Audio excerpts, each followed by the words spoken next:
듣는다. 김종필 TV 대표, 내일신문 정치팀장 김종필 기자님 모셨습니다. 안녕하세요. 네, 네, 안녕하세요.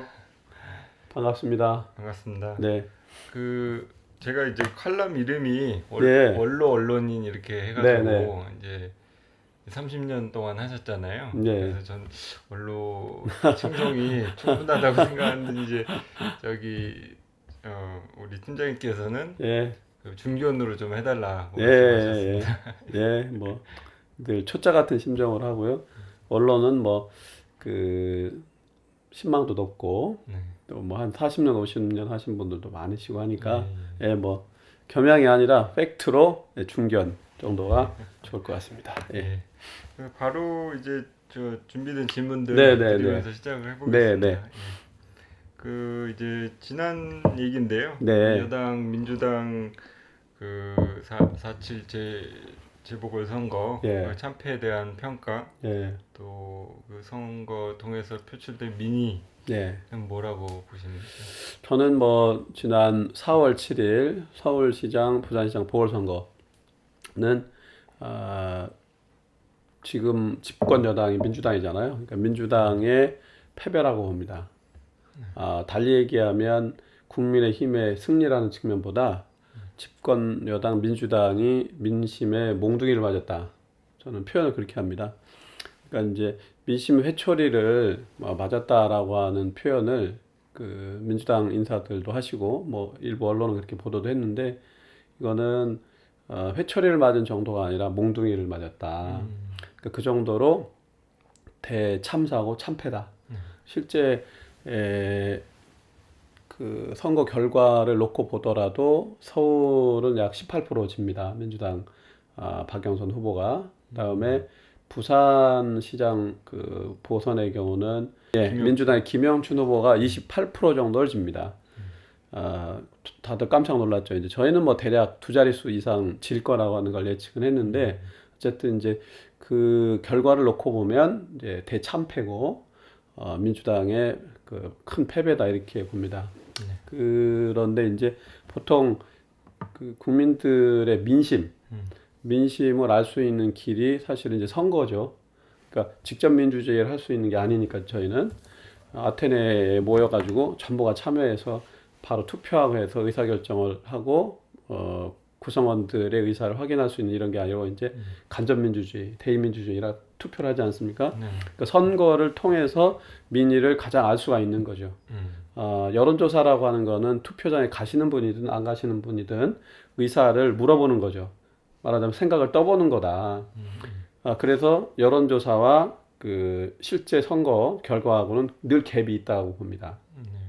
그래서 민심이 어떤 갭을 그러니까 네. 대부분의 경우는 여론조사하고 그 선거 결과하고는 갭이 있는데 이 갭은 대체적으로는 예상하고 좀 갭이 있다는 말과 같다고 저는 그 해석을 합니다. 그래서 여론조사는 표층, 겉으로 드러나는 여론이 이제 측정되거나 반영되고 또 실제로 그 선거 결과는 왜 갭이 생기냐면 심층, 그러니까 마음속에 담고 있던 정책 의사가 그때 표출되고 확인되는 거죠. 선거를 통해서.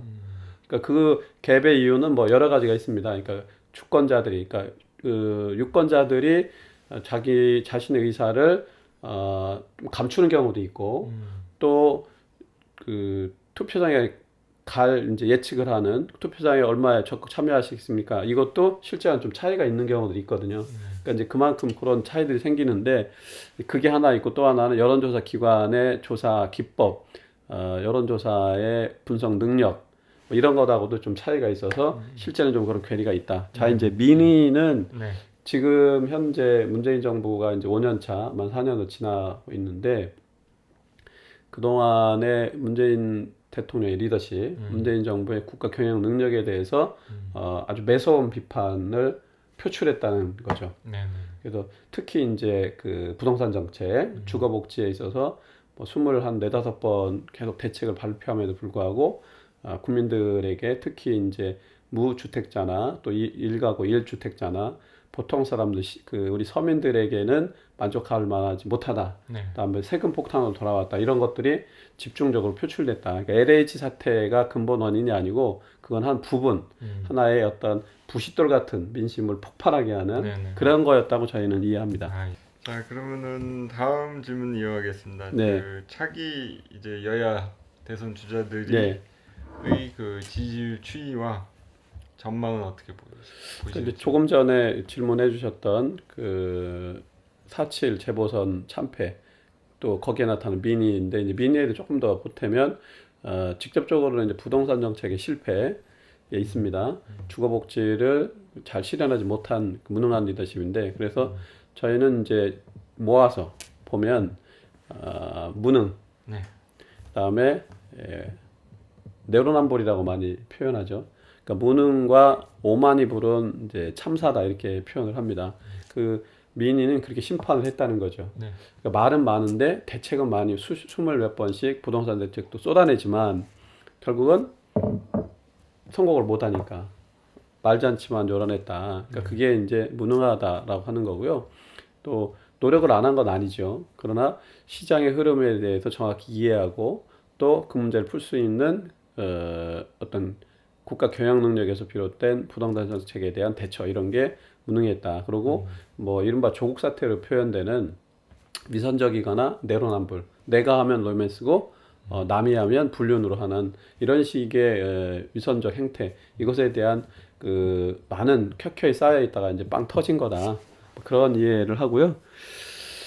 질문 주셨던 이제 차기 여야 대선 주자들인데 이제 이 문제는 뭐하고 연결되냐면 4.7 재보선의 민주당의 참패 또 국민의힘의 승리는 내년 3월 9일로 2022년 3월 9일로 예정된 대통령 선거하고도 이제 직결이 되지 않습니까? 네. 그 사이에 선거는 또 이제 없고요.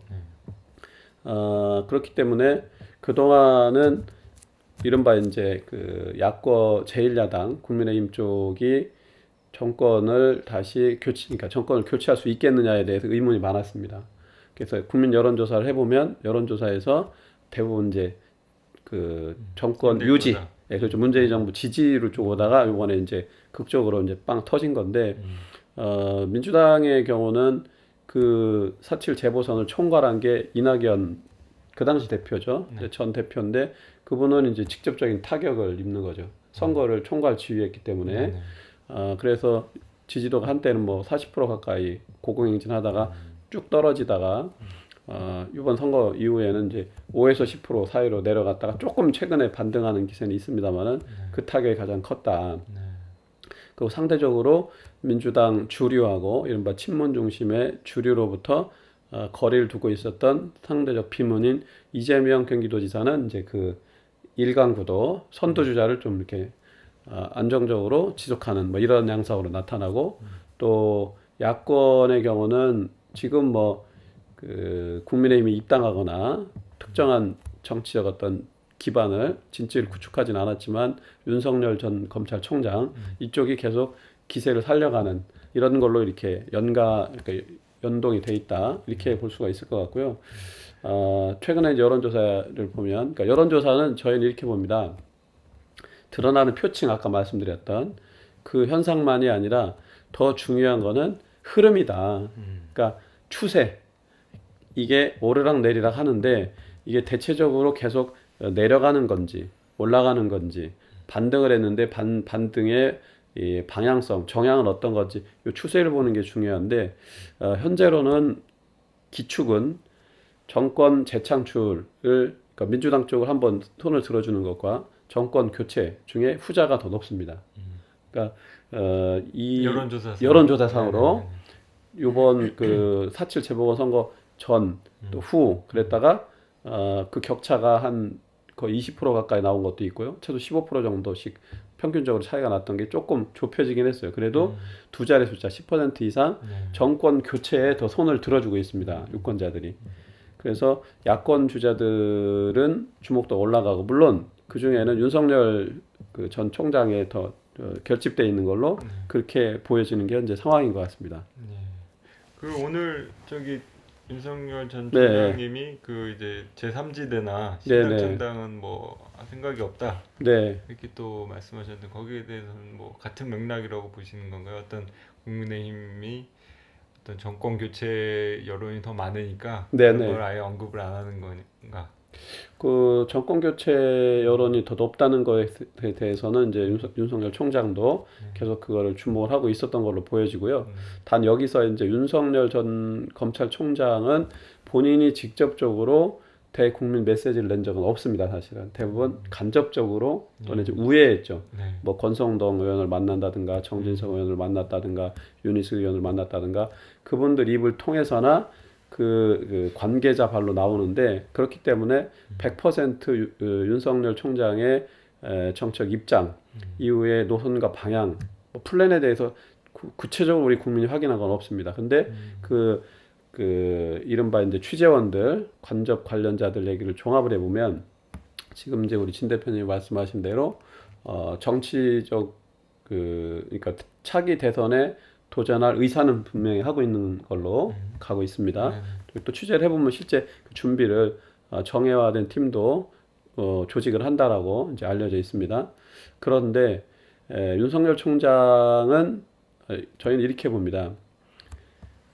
4.7 재보선 전까지는 제3지대, 그러니까 본인이 독자적으로 정치 세력화를 한 후에 국민의힘 야권도 흡수하고 여권도 일부 흡수해가지고 새로운 정치 질서를 만들겠다.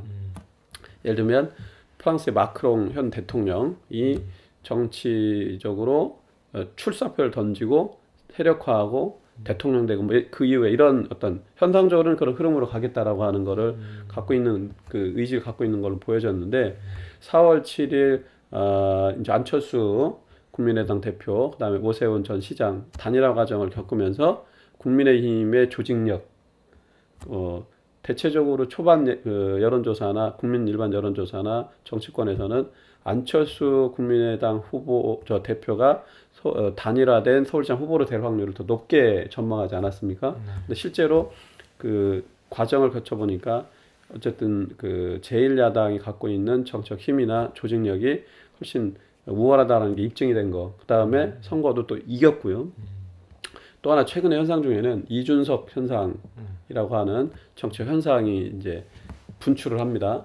그러니까 국민 여론조사를 해보면 또 당심도 이준석 전 최고위원 쪽으로 가고 있는 것 같아요. 그러니까 윤석열 총장 입장에서는 이게 이제 국민의힘이 뭐 수구 꼴통 또 뭐 이제 그런 그저 낡은 이미지뿐만 아니라 실제로 뭐 그 탄핵 뭐 이것에 대해서 그러니까 이른바 국정농단 세력들이 주축이었던 뭐 이런 거였지 않습니까? 근데 85년생이라고 하는 물론 이준석 씨가 85년생이지만 정치에 입문한 지는 한 10여 년 이미 됐습니다. 그렇죠. 또 이른바 언론 그러니까 다양한 미디어를 통해서 인지도도 높고요. 이렇게 이제 정치적인 레이스를 하고 있는데 그 기왕에 주호영, 나경원 이런 분들보다는 어쨌든 참신인 하죠 상대적으로. 그다음에 획기적인 거죠.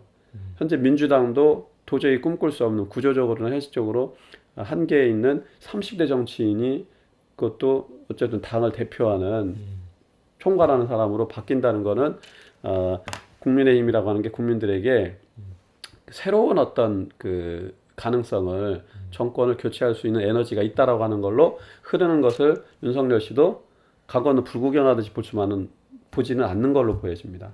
그래서 이게 맞물려서 국민의힘 쪽으로 입당하는 쪽에 어떤 정치적 선택을 하는 걸로 흘러가고 있는 걸로 저희는 이렇게 진단을 하고 있습니다. 예.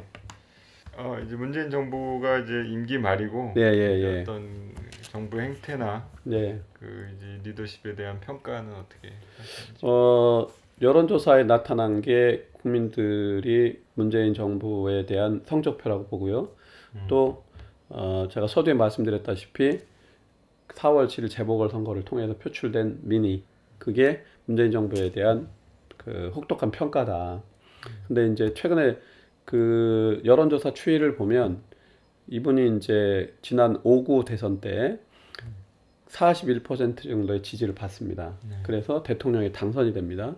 근데 여러 여론조사 기관들이 있는데 저희는 표준적으로 이제 한국갤럽 여론조사를 중심으로 이제 쭉 계속 서치를 해왔는데 그 여론조사의 그 데이터로는 32%까지 내려갔습니다.